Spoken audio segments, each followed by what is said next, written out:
Ben ritrovati, siamo in pieno clima Olimpiadi e proprio di questo parliamo, raccontando delle curiosità sulla manifestazione. È una puntata speciale nella quale si uniranno sport e sapere grazie alla collaborazione tra due canali. Passione Sportiva, dove troverete approfondimenti sui più importanti avvenimenti di sport, e Fabulous Talks, il cui sapere è l'eccellenza di questo canale di divulgazione. Prima di iniziare vi invitiamo ad iscrivervi ai due canali per crescere ulteriormente e portarvi altri contenuti.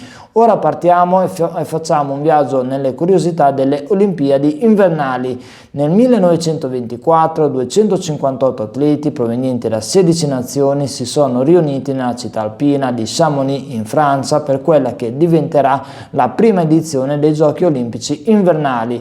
Da quel momento i giochi si sono evoluti diventando il più importante evento di sport invernali al mondo. Oggi fino a 3.000 atleti in rappresentanza di oltre 90 comitati olimpici nazionali prendono parte ad un numero crescente di discipline. L'Italia partecipò alla prima edizione con 14 atleti raccogliendo come miglior risultato un sesto posto nel bob.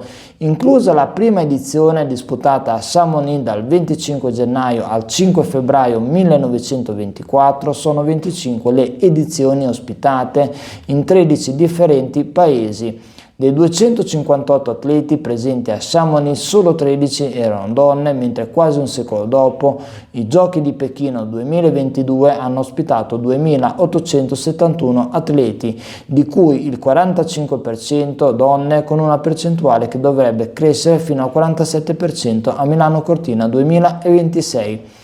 I Giochi del 2026, in programma dal 6 al 22 febbraio, rappresentano la 25esima edizione della manifestazione.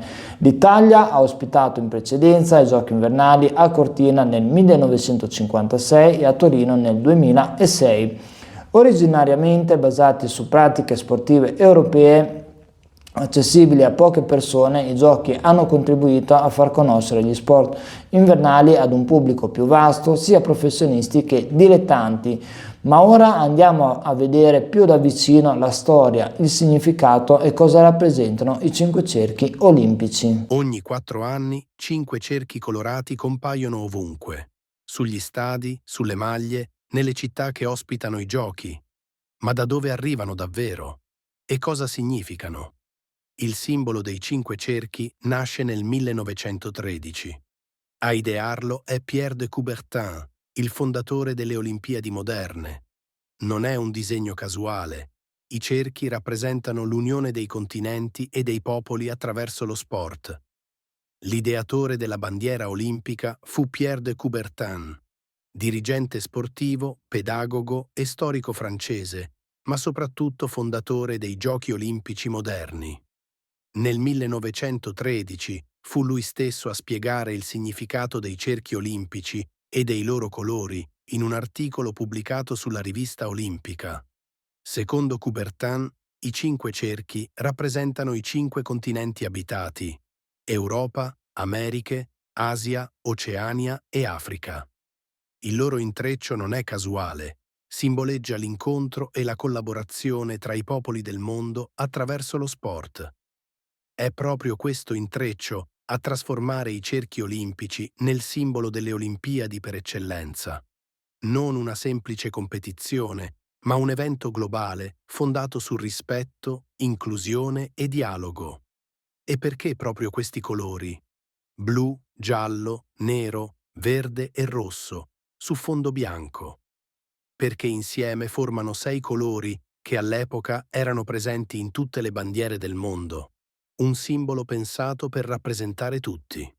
Dopo aver capito il significato dei cerchi olimpici, ripercorriamo brevemente la storia di questo simbolo. 1913. I 5 cerchi appaiono per la prima volta in una lettera di Pierre de Coubertin e nel numero di agosto della rivista Olimpica 1914 la bandiera olimpica viene presentata ufficialmente al Congresso Olimpico di Parigi. Ma lo scoppio della Prima Guerra Mondiale impedirà lo svolgimento delle Olimpiadi del 1916.